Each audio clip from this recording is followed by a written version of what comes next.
M. Loeb University Professor at Harvard University and the Pulitzer Prize-winning author of The Hemingses of Monticello, An American Family.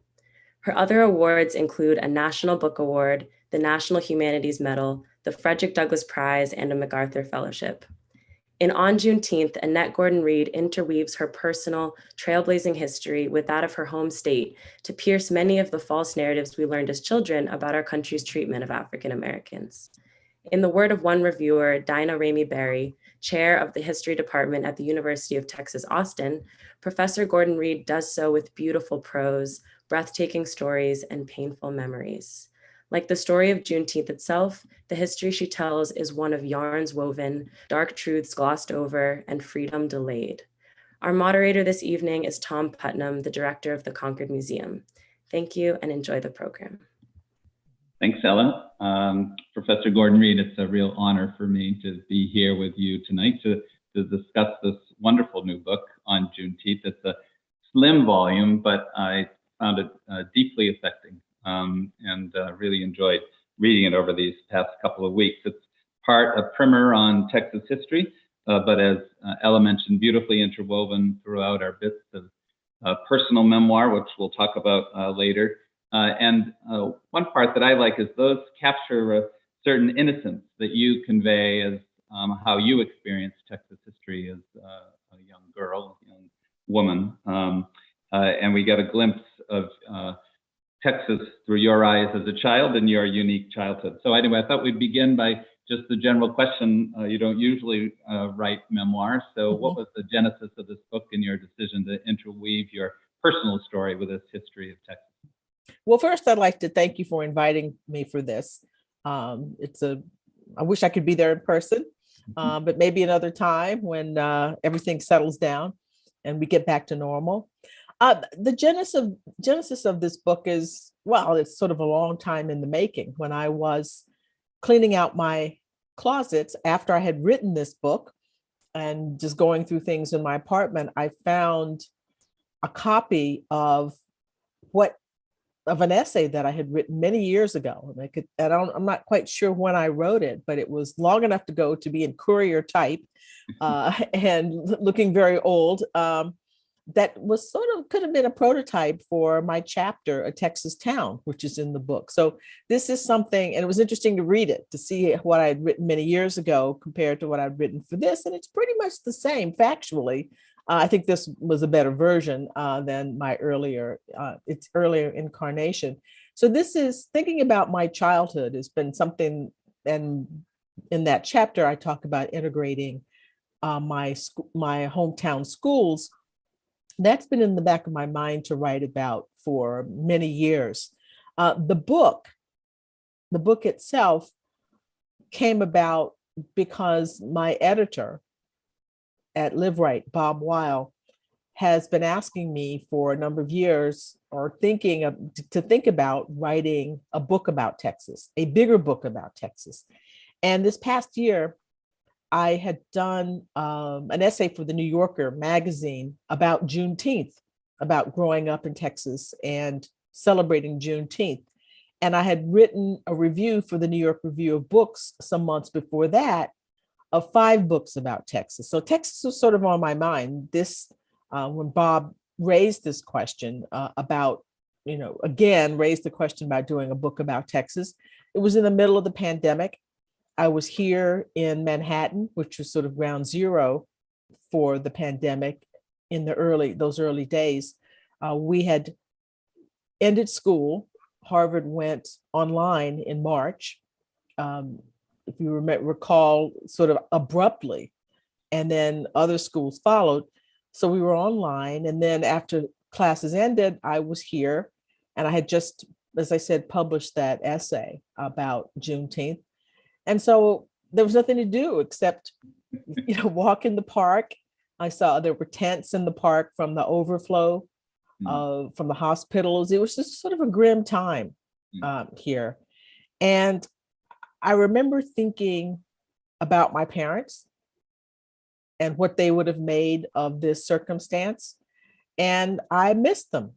And I decided to write something, and writing it was a way, I think, of making me feel closer to them.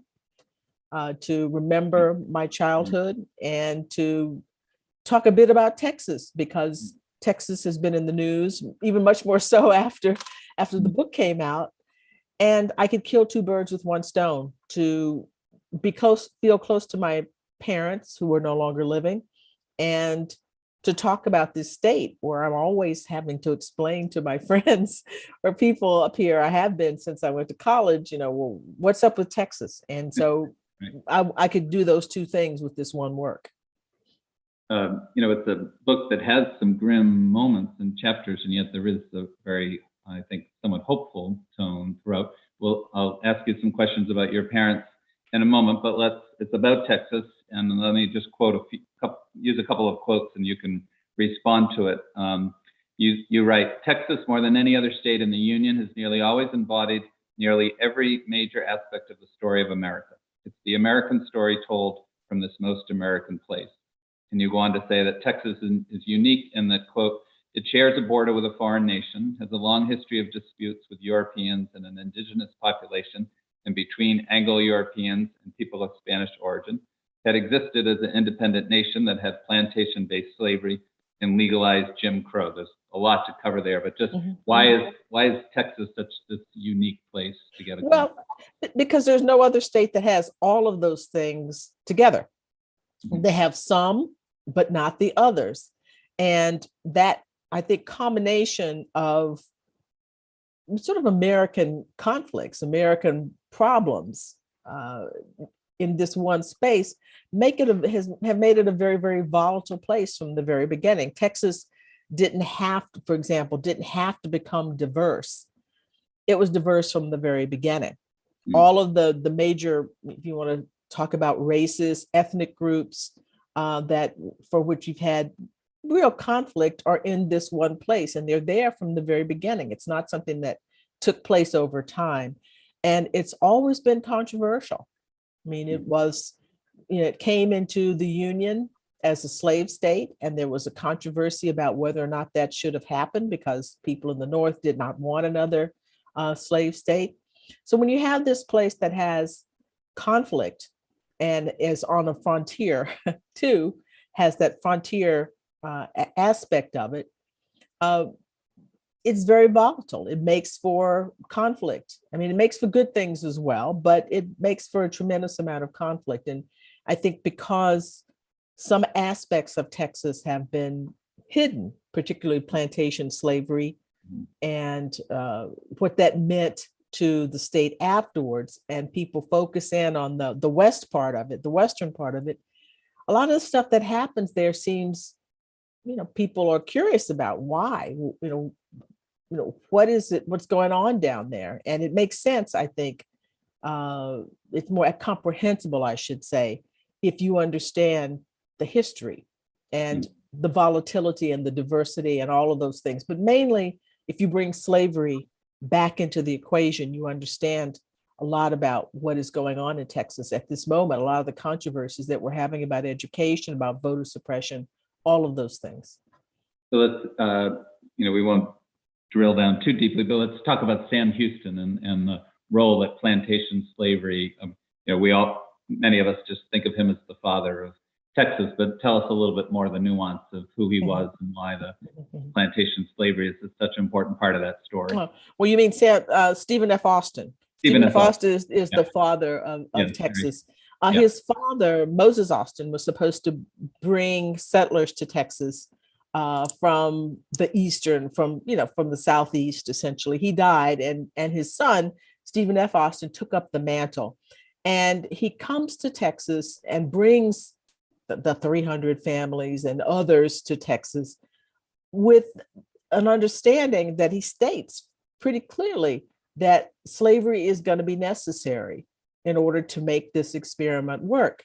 Because he said if white people of European descent come to Texas without the institution of slavery, they're going to be poor for a very long time, because they needed people to clear the land and plant the crops and tend the crops.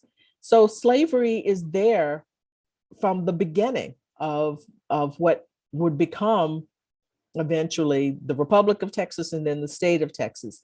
And I don't think people think of that very much. It's when you think about the West, you think about cowboys and cattlemen, and if you think about later on, with at the beginning of the 20th century and end of the 19th and beginning of the 20th century, oil in Texas, you leave that part of it out. But the father of Texas was a proponent of slavery. Oh, actually, he called himself anti-slavery because he was concerned about, not about enslaved people or the institution, but about having so many Black people.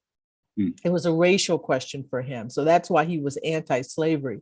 But he understood that practically, and said practically, we have to have this institution, which, put them at odds with Mexico, because Mexico abolished slavery and gave them a special exemption. But the Texians, as they came to be called, were never secure with that exception. They kept thinking it's possible that they might abolish slavery, and that's our way of life. And then continues, you write about, again, kind of not necessarily the myth of the Alamo. I mean, the Alamo happened, but yeah, that the Alamo is, people dying for their principles. But what is often glossed over is that some of them were slave owners, and one of the principles they were fighting for was to preserve slavery. Talk a little bit about that. Well, as I said, Mexico was anti-slavery and they had abolished slavery. And even, they gave them this exemption, but they were talking a lot about, the Texians said, we don't have any assurances that they're going to stick to that. Because one of the things that happened was that they suspended the Constitution. There were other sort of federalism-based issues between the central Mexican government and the province of Texas. But slavery was always a sore point because, as I said, they were insecure about all of that. And so the Texians, who wanted to break away and form their own country, wanted to make sure that their rights were protected. It's very much like the story of the Confederacy, when they say that it was not about slavery, it was about states' rights. And of course, the question is, states' rights to do what? And the state right to keep slaves. And that was part of the Texas story as well. There were other concerns, but I mean, these are people who spoke a different language and in many instances had different religion. But slavery was the economic engine of Texas, and they wanted to make sure that they could preserve that. So when the people in the Alamo are fighting, some of them are slave owners, but they're fighting to create a republic in which slavery would definitely be protected. And in fact, the Texas Constitution, unlike the American Constitution that kind of tries to hide slavery by talking about persons held to service, that kind of thing, the Texas Constitution is explicit in its protection of slavery. And so when you say, remember the Alamo, it's tough for Black people because you're thinking, well, yeah, I remember it, but I also recall the principle you're fighting for is to create a republic that kept my ancestors in bondage. So, it's a tricky business to have the kind of, you said mythology or the sort of romanticizing of the Alamo when you realize the principles that they were, some of the principles that they were fighting for. I enjoyed the portion of the book where you talk about the Texas Declaration of Independence and how it took some words and phrases and spirit from the American Declaration of Independence, but it left certain phrases out. Maybe I should let you do the explaining. Well, yeah, I mean, it's the Texas Declaration of Independence is kind of a knockoff of Jefferson's direct, Declaration of Independence. It follows the same thing, trying to explain what they're doing and sort of declaring that they're going to start this new country, this new republic. But it leaves out the preamble, the thing that everybody likes about the American Declaration of Independence, the thing that everybody focuses on, the preamble. We hold these truths to be self-evident that all men are created equal. That part of it, they don't say because, strangely enough, well, not strangely enough, I mean, the Confederacy later on is going to repudiate that language, and the Texas Declaration repudiates it by cutting it out. They don't want to say we hold these truths to be self-evident that all men are created equal. So they leave that aside. So they understand that's sort of an indication of what kind of country they're going to create, what kind of republic they're going to create. And then when they do the Constitution, as I said, the passages explicitly protect the institution of slavery and also explicitly promote white supremacy, saying that Black people can't come there and live. They can't, Black people and, indigenous people can't be citizens of the state of the new Republic of Texas. So it's kind of it's not a universalist document in the way we see the American Declaration, where even enslaved people took that to heart. All men are created equal, and filed freedom suits and said that, took this as a universal statement. They couldn't do that from the Texas Declaration because it's exclusionary by the explicit words of it. I want to move to talk about your hometown in a moment, but let me just read this one quote from the book, which is relevant both to what you're talking about now and to contemporary issues. You write, "I often encounter great hesitancy and impatience with discussion of race when talking about the American past. The obvious difficulties with those kinds of complaints is that people in the past, in the overall American context and in the specific context of Texas, talked a lot about race. It isn't some newly discovered fad topic. Race is right there in the documents, official and personal. It would take a concerted effort not to consider and analyze the subject." Mm-hmm. Yeah. Well, that's the deep, I wrote this before all of the legislation started to be written in Texas about what you can and can't say about race, saying that, you don't want to do things that are divisive, that make white children feel bad about their ancestors. But like I just said, how are you going to have a Texas history class? In Texas, we take Texas history twice, in the 4th grade and in the 7th grade. And how are you going to talk about the Republic of Texas without reading or referring to the Constitution of the Republic of Texas that has these provisions that I mentioned?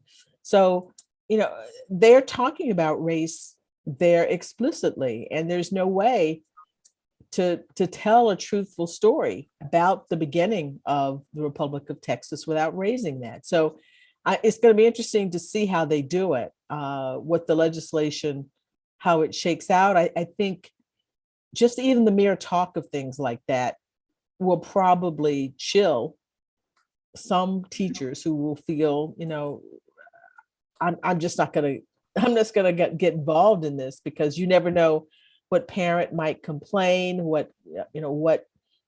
how they might get in trouble about things. But it's really sort of anti-education. It's really it's anti-historical, I should say, to think that you can talk about the Republic of Texas without mentioning the Constitution. Mm-hmm. So let's talk more about Conroe, your hometown, and it sets the stage for the role that you play in the town's history. But before we talk about that, it's important to set a context. So first, you note in 1922, a Black man, Joe Winters, was burned alive at the stake on the courthouse square after a teenager accused him of rape. And then you discussed the 1940 case, Texas versus White, that went all the way to the Supreme Court. It's a fairly complicated case, but can you maybe just give a quick summary? Well, that case, the White case, White v. Texas, is interesting because it's a case that my grandfather talked about, a story that my grandfather talked about, grandparents talked about when I was growing up. And I had no idea, none, that this case had gone all the way up to the Supreme Court, from the town where I was born. And I teach criminal procedure. And when I'm talking about the 14th Amendment, the due process clause, and the cases that establish that torture is not a part of this, it doesn't comport with due process, I use a case from Mississippi, and I could have used this case that my grandfather told me about. This was a case involving a man who had been accused of raping a woman, and Black man a raping a black white man raping a white woman who was married. And the Texas Rangers, after they arrested him, would take him out of the woods every night that first week, tie him to a tree and beat him until he confessed. And of course, this goes up to the Supreme Court. I shouldn't say of course, but it did go up to the Supreme Court. And the court said, well, tying somebody to a tree and beating them until they confess does not comport with the due process clause of the 14th Amendment. And so they sent it back down. Well, the case, this happened in the town called Livingston, where I was born. It was sent to Conroe, where I actually grew up. They changed of venue because they thought it was too incendiary and for him to get a fair trial.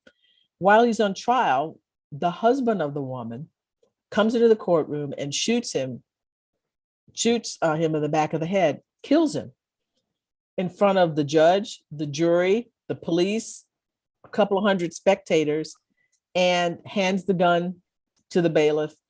He is arrested and he's tried very quickly and acquitted in about 4 minutes. And this was, and one of the things I say in the book is that you try to think about what that meant to the community, because it looked like there was some chance for justice. I mean, it did procedurally.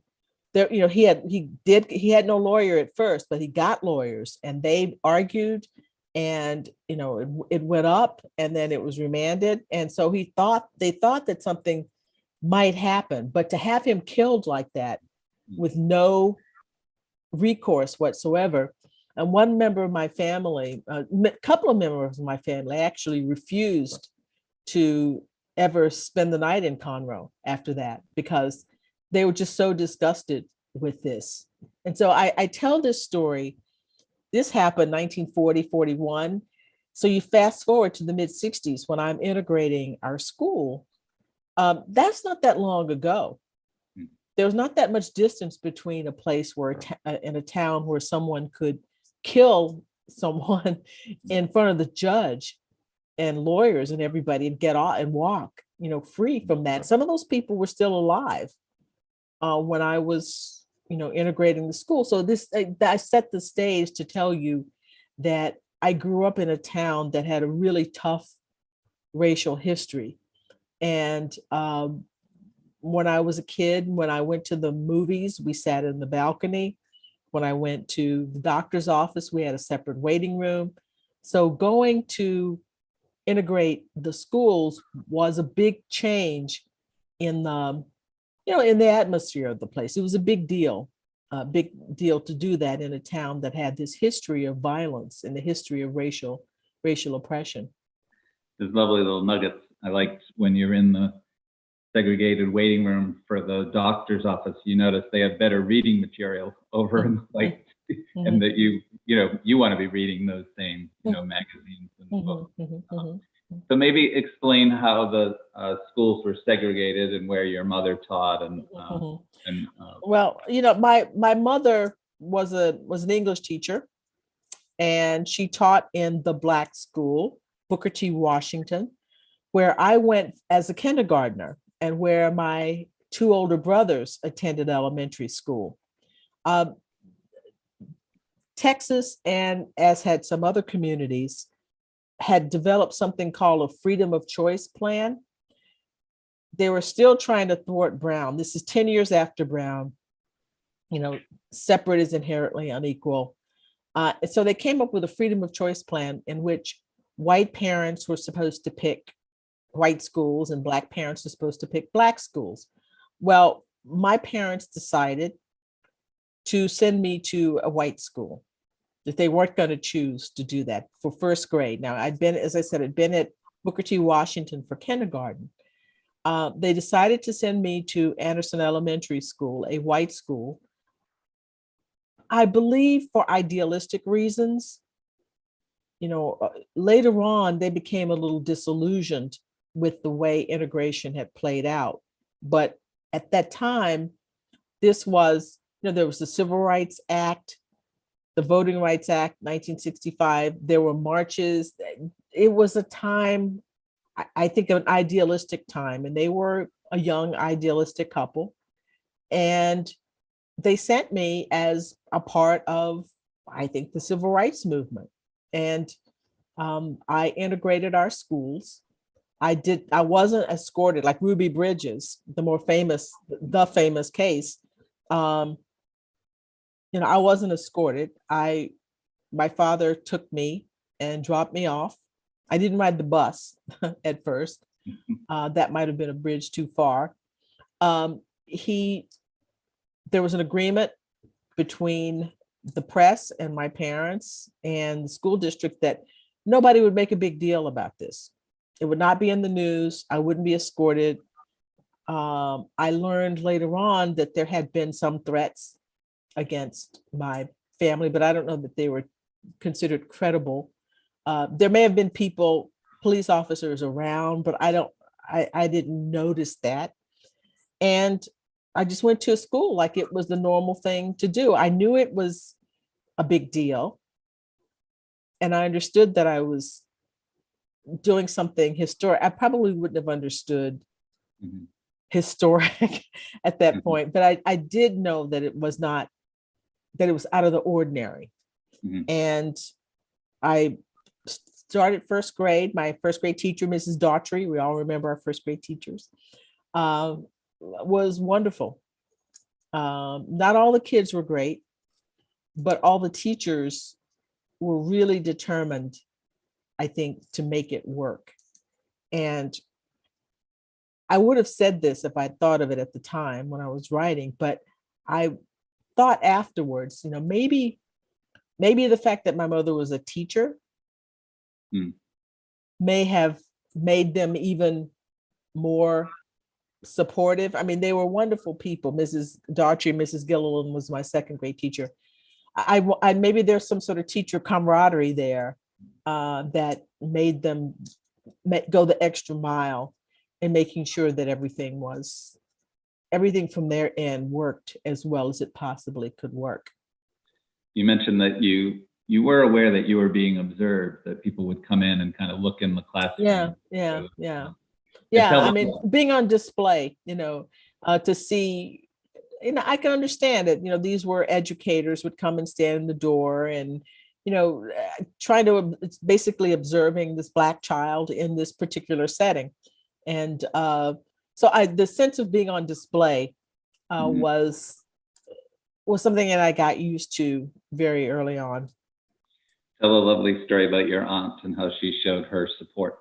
Oh, yes. Well, that's how I knew it was a big deal. Because, of course, I had school clothes and so forth. But my aunt, who lived in Houston and who was quite extravagant, went to Sakowitz, which was at the time the ritzy store in Houston. And she went and bought all these clothes, way too many clothes. But, this wonderful wardrobe for me to go along with my other wardrobe, because this was a big deal. And that's how you knew I'm supposed to be dressed to the nines. And she made sure that was her contribution, I think, to civil rights. But some in the Black community were offended by your parents' decision, and maybe you could share with the audience the incident a few years later when a young Black boy physically attacked you and you didn't understand why. Well, the thing about Booker T. Washington, and story has been told it played itself out in other towns around the South. I mean, Booker T. Washington was the center of the Black community. Teachers were, as the church would be a center, the schools were the other center. And teachers were role models. And the teachers and the students at Washington lived in the same community. They went to the same churches. They may have been relatives. It was a close-knit community through the school. And integration changed all of that. I mean, it's like anything. There were good points to it and there were bad points. And one of the things that was difficult for a number of people was the loss of this center of the community. And I talk about being the object of hatred, really, on the part of students, Black students, some Black students, not all, but some Black students, because they held me responsible when, at about 3 years after I went, the Supreme Court declared these freedom of choice plans unconstitutional. So everybody had to switch schools. The schools had to be desegregated. And so they lost Washington School as that center. And, people did not like that. There were people who, I always had this, it was not uncommon for me to encounter people who wanted to beat me up. And I didn't know who they were. I mean, I understood why. I knew the source of the hostility, but if you'd ask me, tell me who that person is, I would say, I have no idea who that person is, but they knew who I was. And this one, I mentioned the anecdote of this standing in line with this one guy who decided to take matters into his own hand. He just started punching me because of this. And I couldn't have told you his name if my life depended on it. So it's sort of this weird thing of, on one hand, some people were supportive, but on the other hand, there's tremendous hostility, as if I had caused all of this. And of course I hadn't. Right. Whether I had gone to the school or not, the Supreme Court would eventually have struck down those plans and we would have all moved around. But I was a symbol. I was a sort of a physical symbol of this. And I got it from both sides, from whites who were not happy about it and from Blacks who were not happy about it either. And you're right, it's partly how integration occurred. You're right that the children are integrated, but not for Yeah, that's a huge thing. I mean, my mother was one of the few teachers who remained in the classroom. Others were, put as librarians, or they were changed to different grade. I mean, their lives changed because of this. And most of white parents did not want Black teachers over their kids. And so this isn't just my story, the story of Condor, Texas. This happened throughout the South. It's something we don't talk about as much. We think about integrating the kids, but not the power structure. The administration, the school, the faculties were not integrated in the same way. And so my mother, who had gone to Spelman, had gone to Texas Southern University, and she didn't get a PhD. She got married and had kids. But she said, she'd done all of that to teach Black students because she was part of that generation of people. Growing up in segregation, who wanted to be in the vanguard, to educate kids and to exhort them in the face of the oppression, all the kinds of things that they were facing. And she loved all of her students, Black and white, but that sense of mission was lost because she didn't have to exhort white. I mean, that the society had been made for them. Mm-hmm. And so she didn't have to say, she didn't have the same mission, the same attributes of the mission that she'd had before, even though she continued to love to teach and was very, very good at it. So I think there was some disappointment. That's when they kind of changed the story about why they sent me. It became, well, we knew the court was going to strike down the freedom of choice plan and we wanted you in place and those kinds of things. But I think it was much more, I think they were much more idealistic than that back when they decided to send me to Anderson. You're right about how much the town has changed, and there's now a mural of you on the wall in the city center and a bust of you in a nearby park. You're part of Texas, and Texas is... I have a school. Oh, nice. Yeah, I have a school, an elementary school named for me that will open in August 2020. Yeah, that's exciting. 22. So I'm gonna go down for that. So yeah, it's that would have been unimaginable, obviously, when I was a kid. Yeah. And you said that you're sad that your parents aren't alive to see it. Yeah. Yeah. So let's just go back a little bit more about the book and just talk about your decision to tell this personal story and the difference between the detachment that a historian has when writing about Thomas Jefferson and Sally Hemings, and this decision to share this personal story about parents, grandparents, great-grandparents, what that was like for you in writing the book. Well, I've always thought of myself as a writer from the time I was a kid. And the kind of writing that I'm doing on Juneteenth was the kind of writing that I imagined I would be doing as a writer. I didn't, as a kid, grow up thinking, I'm going to be a historian and I'm going to be writing about other people and other people's lives in the same way, in a scholarly kind of way.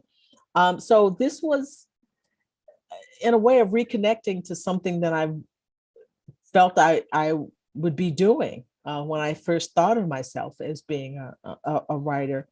It's a bit much. I don't typically write about myself or talk that much about myself. I'm used to talking about other people's families and other people's motivations and stories and so forth. So it took me a while to get back into thinking about speaking a particular kind of truth through your life. And you have to decide, I had to decide, how much I wanted this to be about me. I wanted to have a balance because this is, to my mind, it's a story of Texas. And I'm telling the story of Texas through my family. So I have to talk about my family, but I didn't want to talk too much about it. My editor and I went back and forth about names. Should I give the names of my great grandparents? And I mentioned my mother and my father, but I didn't want it to be like a family tree, and then my great, I didn't want the focus to be on the individuals as much as the story of these people in this particular place, because the place takes precedence over that. So I talk about myself, my co-author, Peter Onuf, when he read the manuscript, and he said, well, you do talk about yourself. You reveal yourself and he said, in an Annette Gordon-Reed kind of way, meaning that it's open, but not too open in a way, because I really didn't want the personal story. I want the personal story to sort of as a condiment, as to sort of enhance the story of the state, the history.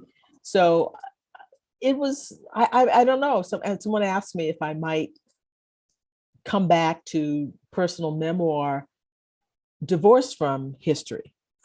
And I don't know. I have to think about that. It was fun. I mean, I enjoyed it. It's sort of indulgent, when you're a historian, you're constantly looking for the end notes. You have to have proof for every single thing you say. But here you're talking about how I felt about things, and I can't be wrong there, right? If you're talking about how things made you feel, your impressions, all of that, it's very personal. So you don't have the need to prove it. And that can be fun, liberating. So you do a lovely job of that in the last essay on Juneteenth. So let's turn to that. It is both about Texas and about history, but I'll ask you some personal questions in a moment too. We probably don't have time to do justice to the full topic, but why don't we start with explaining to the viewers what happened when Major General Gordon Granger on June 19th, 1865 appeared in Galveston. It was 2 years after Abraham Lincoln had issued the Emancipation Proclamation, 2.5 months after Lincoln was assassinated. And what did Granger do, and what did he announce? Well, Granger, after the Army of the Trans-Mississippi, the Confederate Army, surrenders at the beginning of June, comes to Galveston. He's stationed in Louisiana. He comes to Galveston and he issues General Order Number 3, which announces the end of slavery in Texas. Now, there's a story about Juneteenth that one of a typical story that people tell is that the reason this is 2 years after the Emancipation Proclamation. This is after Lincoln has been assassinated, after Lee has surrendered at Appomattox Courthouse. People say, well, it took, Black Texans didn't know about the Emancipation Proclamation. And they were just told at this time, but that's not true. They knew about it. It's just that the Confederate Army kept fighting in that area. Granger couldn't come to take over until they had been defeated, and they were defeated. And he goes there and he makes this announcement. And he also takes over Texas as a military district. So he says slavery is over. He also says something else that I talk about, in which he says that now, paraphrasing him, that the enslaved people there will exist in a state of absolute equality with the people who had held them in bondage, which he didn't have to say. Mm-hmm. It's sort of an interesting thing to talk about the end of slavery, and he's sort of announcing what social relations should be like afterwards. And I think it's fascinating because we talk about the Declaration as the American creed. Well, one of the things that we focus on is all men are created equal. And so Granger is picking up on this idea that equality is an American value, that once you end with slavery, now you're going to come into the American polity. And when you do that, you come as an equal. Now, that was just his statement. This isn't supposed to be clear until the 14th Amendment comes and makes Black people citizens, and all of those things are put in place. But, Granger, I think it's fascinating that he understands that what the American creed is supposed to be. And he mentions this much to the chagrin, I would say, of the former enslavers who really began to enact a torrent of violence on a number of the freedmen. There are people there are instances, records of people being whipped for celebrating Juneteenth, and threatened. And any place where the army was not, a lot of the people who were enslaving people, continued to try to hold them in bondage. It was not until the army could get places, and when the Freedmen's Bureau opens up later, and they began to enforce contracts between from the freedmen and the people with whom who had enslaved them, that things become sort of working for pay becomes sort of a norm. But it was a lot of hostility there. So I used the phrase, a lot of hope amid a lot of hostility. And that's when Blacks began to celebrate Juneteenth the year after this, and have celebrated every year for the past 156 years. And tell us a little bit about how your own personal memories, and you write that initially you're a little possessive about the holiday. Yeah. I grew up celebrating Juneteenth, which was, there were two, obviously Juneteenth and then July 4th. They're similar. And I thought of Juneteenth as belonging to Black Texans. And then later on, when it becomes a state holiday, then, all Texans celebrated it. But I at first, when I heard that people in other states were celebrating it, I felt a little possessive about it. I thought, this is special. This is our holiday. I don't feel that way now. But, there was a twinge of possessiveness about it, because, I thought we were special, and why are you doing this? This is about us. But as I realize now, and especially now that it's a federal holiday, that it's a marker of an advance in human rights. And we should all celebrate that. It shouldn't just belong to just one group of people.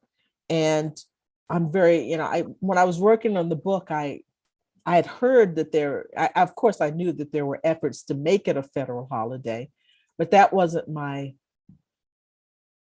goal, a stated goal for me, that right. That's what was going to take place.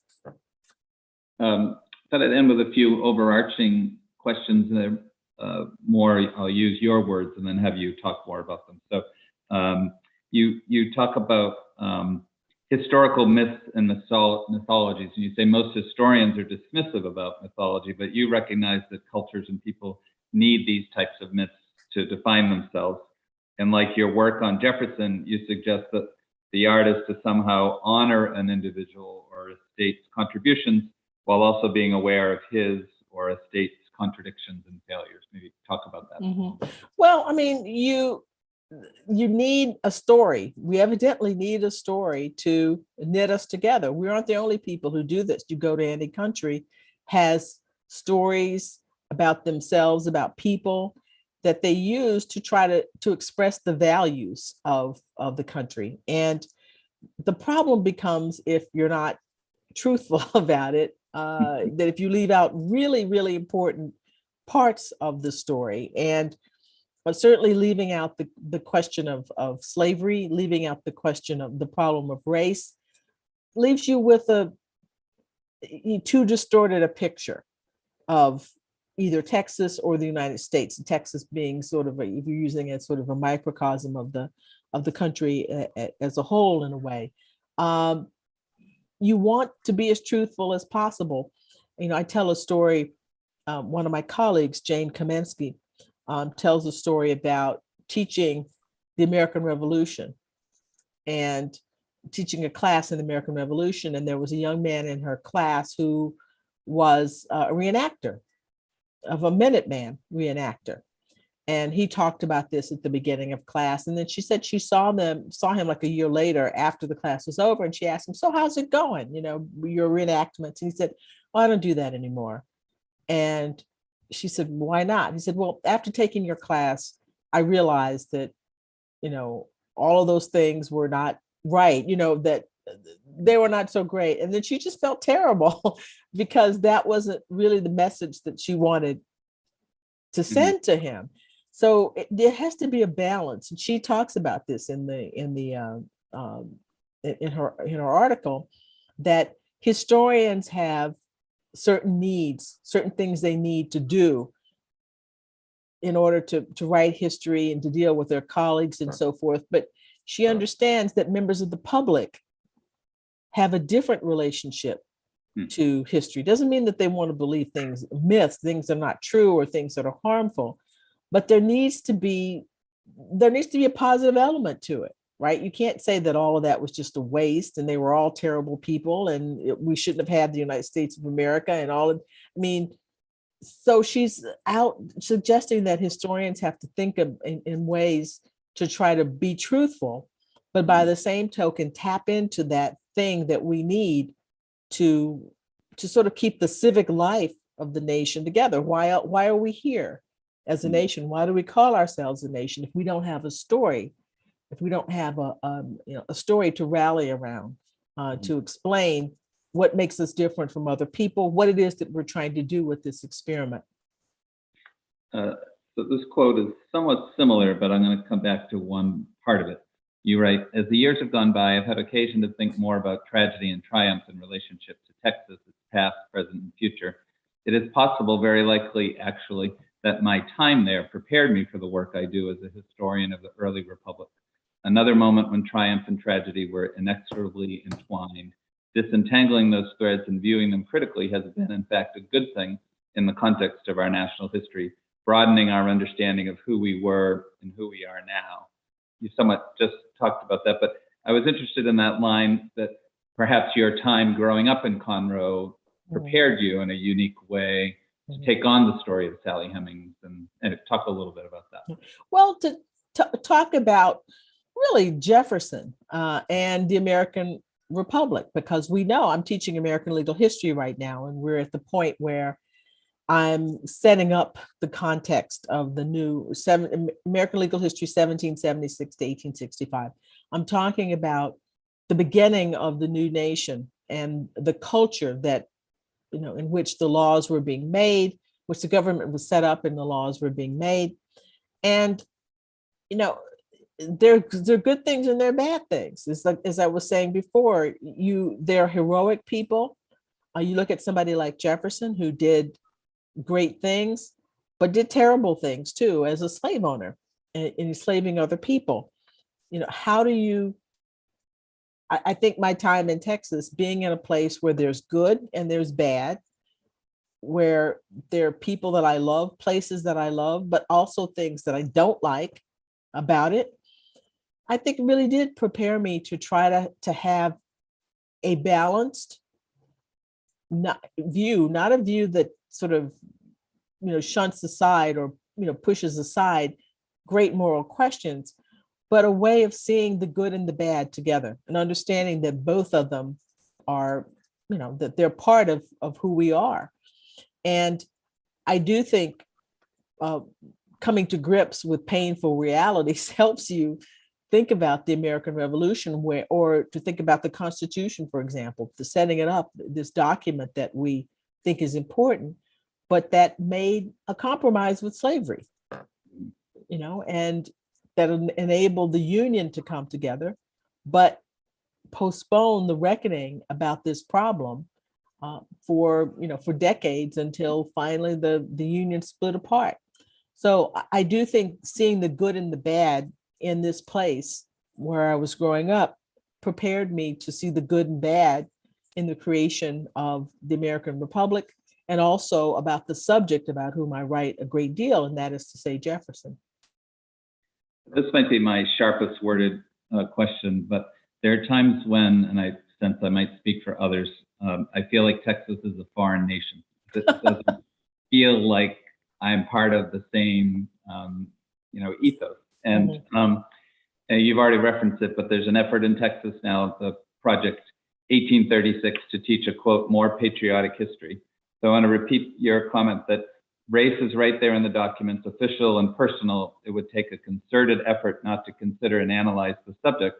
But from what we see and hear, it seems pretty clear that such a concerted effort is exactly what they have in mind. And so I want to be a hopeful person, but I think I'm more cynical about, maybe I wanted you to just talk about.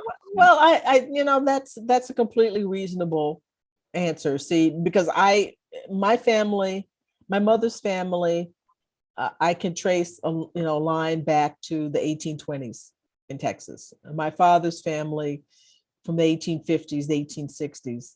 Most of my family is in Texas.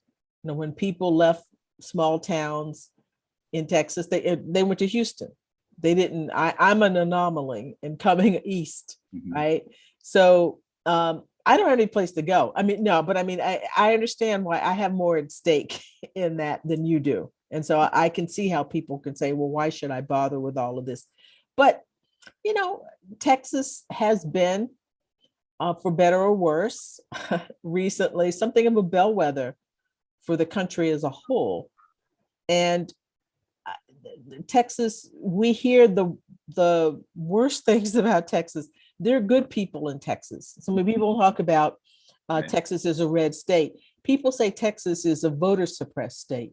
There are things that have to take place in the federal government and for voting rights that will allow, before the true Texas can come to fruition. It is in the grips of gerrymandering, under the grips of voter suppression, and some things that the rest of the country, we have to, other states in the Union and other representatives and other members of the populace have to make voting rights a priority. Some of the states that we live in are hostage in some ways to attitudes and beliefs that are harmful to the state, but also drag the country as a whole down.